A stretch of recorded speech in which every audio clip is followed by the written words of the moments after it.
आम्ही ऐकलंय ते खरं आहे का? काय ऐकलं? तुम्ही मातोश्रींना नजर कैदेत ठेवलं. हे गरजेचं होतं. अहो पण लोक काय म्हणतील? कोण लोक? आपले पै पाहुणे सरदार दरकदार. तुम्ही मातोश्रींना नजर कैदेत ठेवलं म्हणून तुमची नाचक्की तर होणार नाही ना? काही आम्ही करो अथवा न करो, नाचक्की तर होतेच. चांगली गोष्ट करा किंवा वाईट, करणारे नाचक्की करायला उतावीळच असतात. त्यांची काळजी करू नका, बघू. पण जरा सबुरीनं घ्या. येसू सबुरीनं घेतलं म्हणून तर नजर कैदेवरच थांबलो आम्ही. म्हणजे काय समजायचं ते समजून घ्या. एवढं महाभारत घडल्यानंतर सुद्धा कारस्थानांच्या कारवाया थांबलेल्या नाहीत. निरोपांचे खेळ, कटांच्या कोलांटुड्या सुरूच आहेत.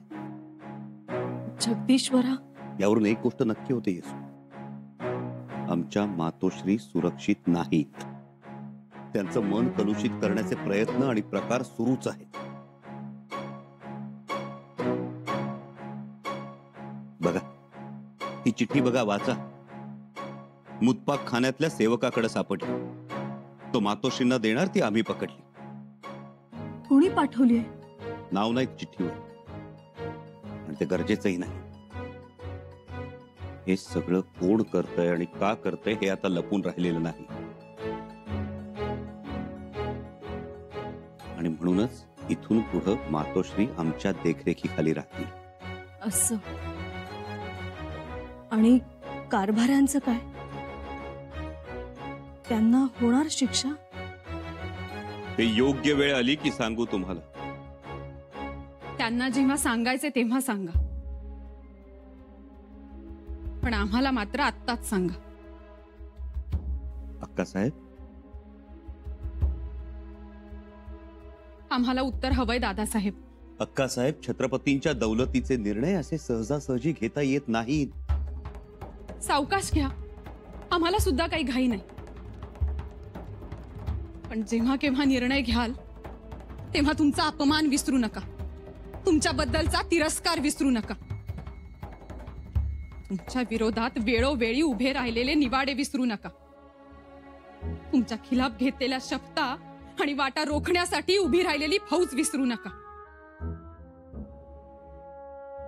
आणि महत्वाची गोष्ट दादासाहेब,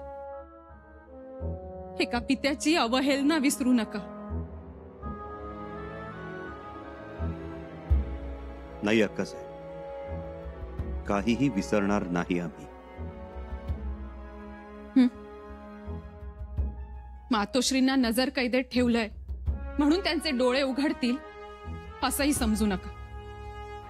मातोश्रींना शिक्षा द्याच, पण त्याचबरोबर स्वराज्यातील प्रत्येक गुन्हेगाराला शिक्षा द्या.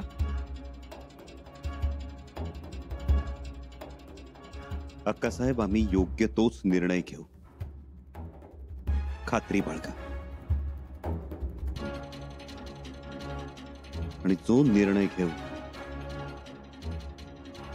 तो स्वराज्य हिताचाच असेल.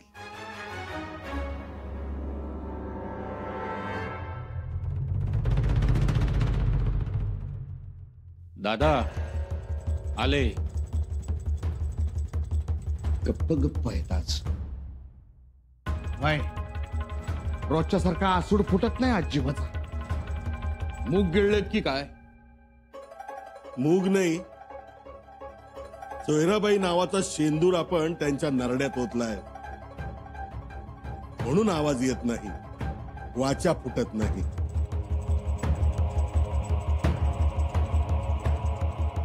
सरनोबत गप्प गप्प का? गप आहे कारण तुमच्या दादाच्या करामतीनं माझी बोलतीच बंद झाली. असं वाटतंय आता शब्दानं काम नाही व्हायचं. मानलं मानलं तुम्हासनी यानाची, पण मानलं का? काय झालं? एवढ्या कडेकोट बंदोबस्तातून बी तुमची चिठ्ठी पोचली बरं का. म्हणून तुम्ही गप्प का? गप राहिलोय ते बोला. तुमची चिठ्ठी पोचली सोयराबाईंपर्यंत. पण काय?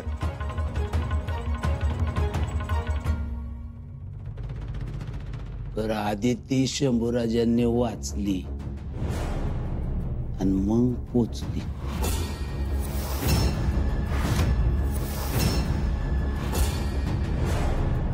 घ्या रे यांना बाहेर आणि उभं करा शंभूराजांसमोर सदरेवर.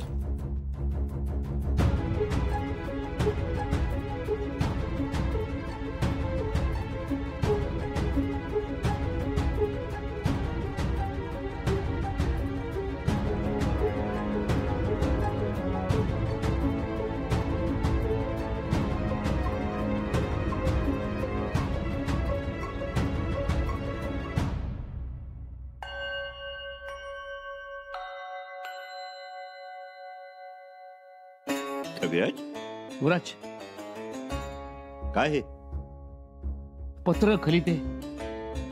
एवढे? जी युवराज, अष्टप्रधान मंडळातील बरेच जण अटकेत आहेत, त्यामुळे पत्रव्यवहार बंद आहे. अनेक तक्रारी, जनतेची गाऱ्हाणी पडू नये. कविराज, याचा अर्थ हा निवाडा लवकरात लवकर निकाली काढावा लागणार. आजच संपवू निवाडा. युवराज, त्यानं स्वराज्याचं हित होईल, पण काय?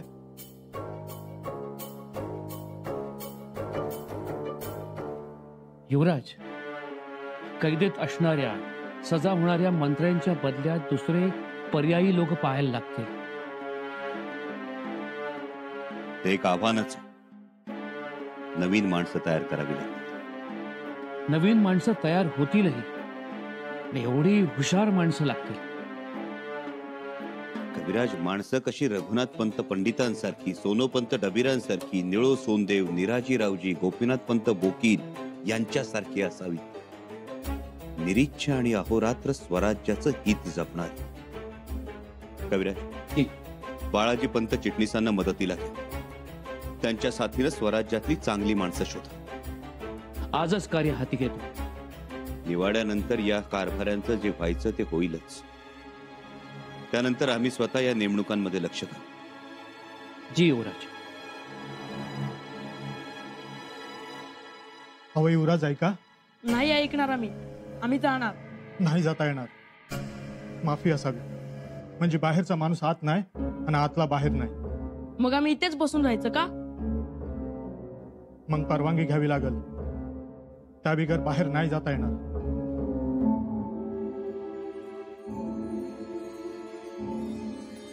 मातोश्री, ऐकलत ना? मग शांतपणे बसा महाला. नाही, आम्ही जाणार. फेरफटका मारणार गडावर. नजर कैद याचा अर्थ कळत नाही का तुम्हाला? नाही. राजे, नजर कैद म्हणजे बाहेर जाणं लांबच, पण श्वास सुद्धा परवानगीनं घ्यावा लागतो. पण बसून बसून आम्हाला कंटाळा आलाय. आणि किती वेळ एकाच ठिकाणी बसून राहायचं? आता आपल्या नशिबी हेच आहे. म्हणायला, दाखवायला नजर कैद, तशी ती कैदच असते.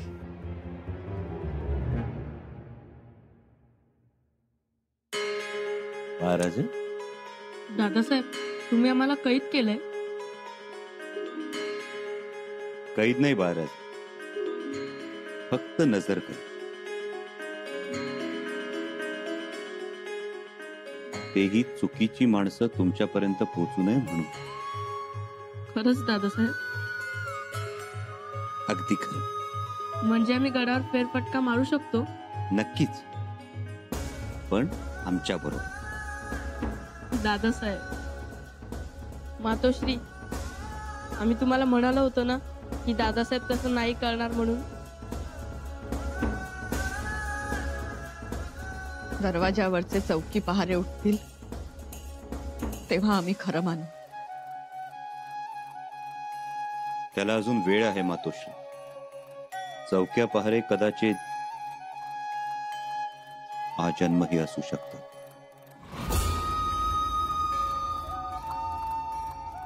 चला बाळाचं.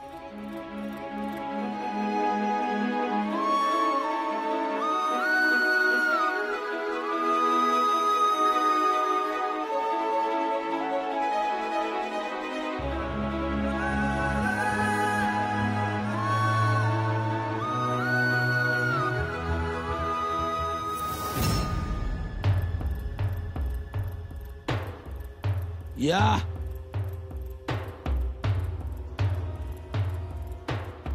या आजचा शेवटचा दिवस, पुण्यांदा नाही फेरी व्हायची. या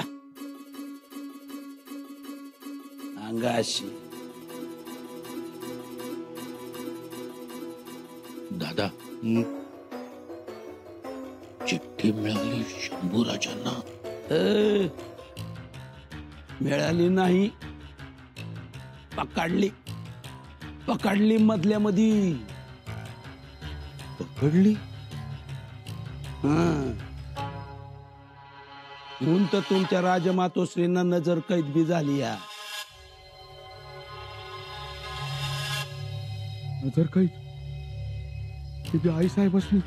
आई असू दे नाही तर काका असू दे, दया माया नाही इथं, कळलं का?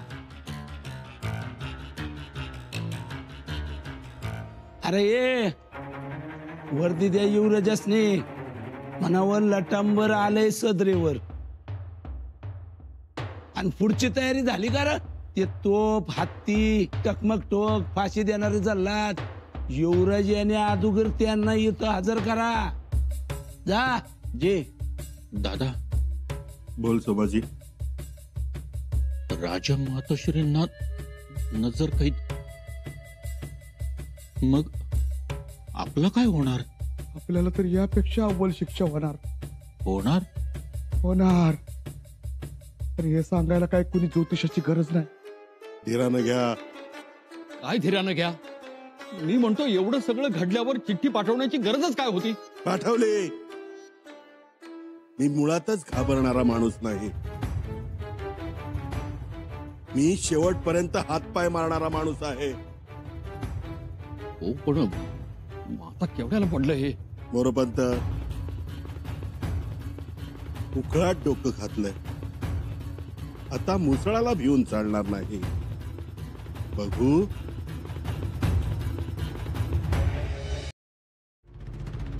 बाराजे उद्या रपेटीला जाऊ. याल? हो. मग आजच घोड्याला खरारा करून ठेवा. सूर्योदयाबरोबर आम्ही तयार असू. पण एवढ्या सकाळी? महाराजे, आपल्या आबासाहेब आम्हाला भल्या पहाटे रपेटीला घेऊन जायचं. लक्षात ठेवा, कायम सूर्य उगवताना पाहायचा. काय झालं दादासाहेब, गाडा का थांबलाय? महाराजे, गाड्याचं एक चाक खड्ड्यात फसलंय.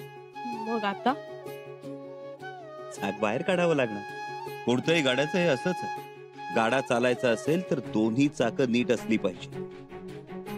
एक जरी चाक अडकलं, चालता गाडा थांबलाच म्हणून समजा. बरोबरच दादासाहेब.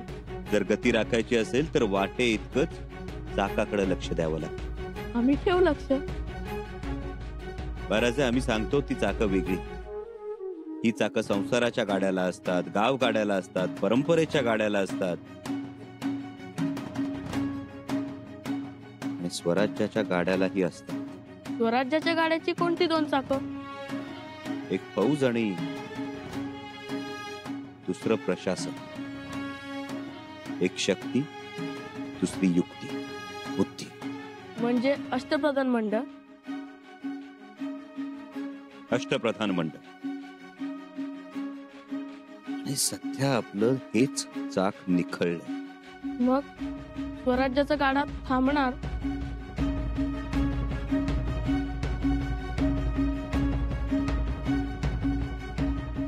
आम्ही गाडा थांबू देणार नाही.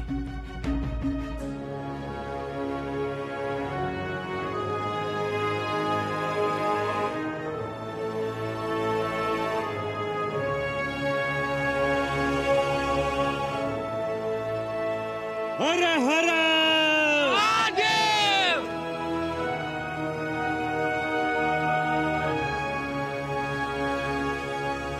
महाराजे, स्वराज्याचा गाडा सुद्धा थांबणार नाही. थोडी गती कमी होईल फार तर, पण चाक बदलायचं आणि पुन्हा घ्यायचा वेग. असं करता येतं? तसंच करायचं असतं. करावं लागेल.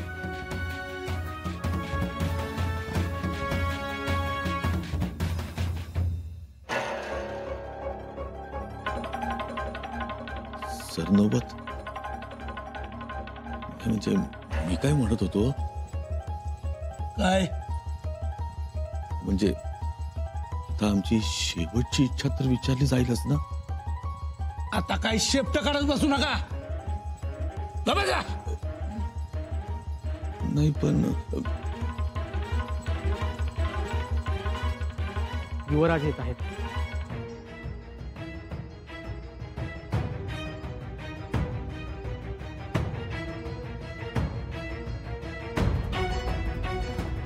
सुना, युवराज पधार रहे हैं निकाल देण्यासाठी.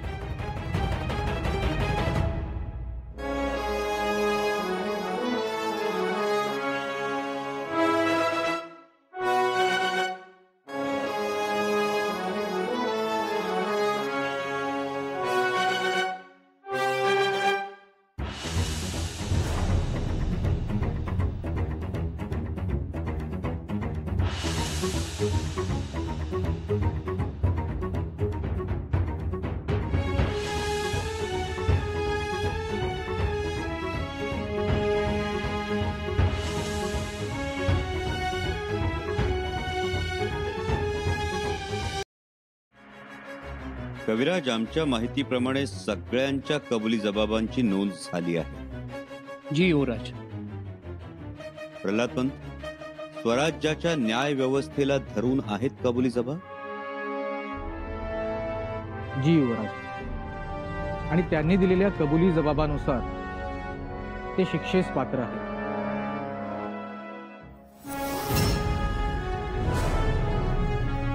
मग काय कामच झालं. युवराज, आप इन्हें कड़ी से कड़ी सजा दे सकते हैं.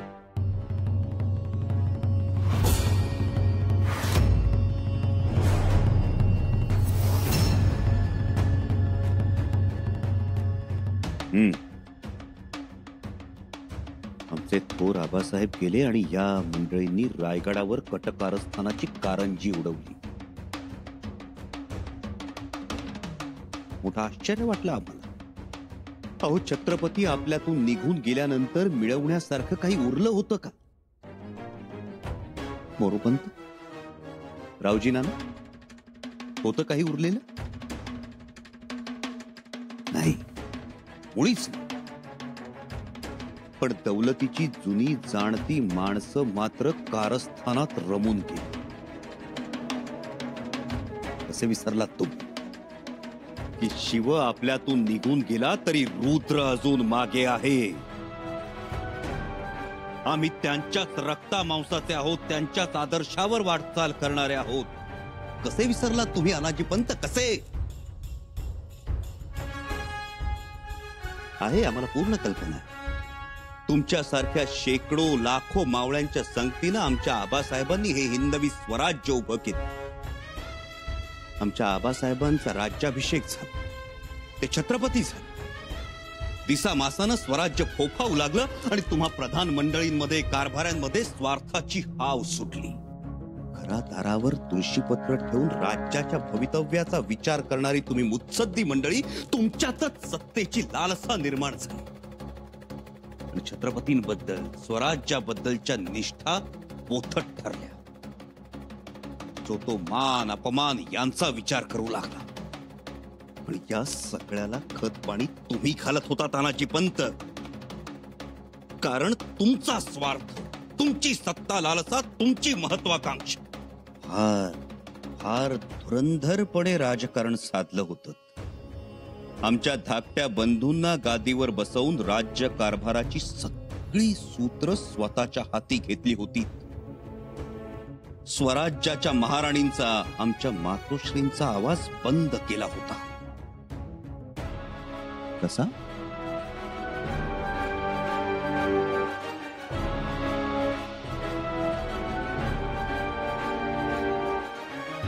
राणीनं राजा मारला.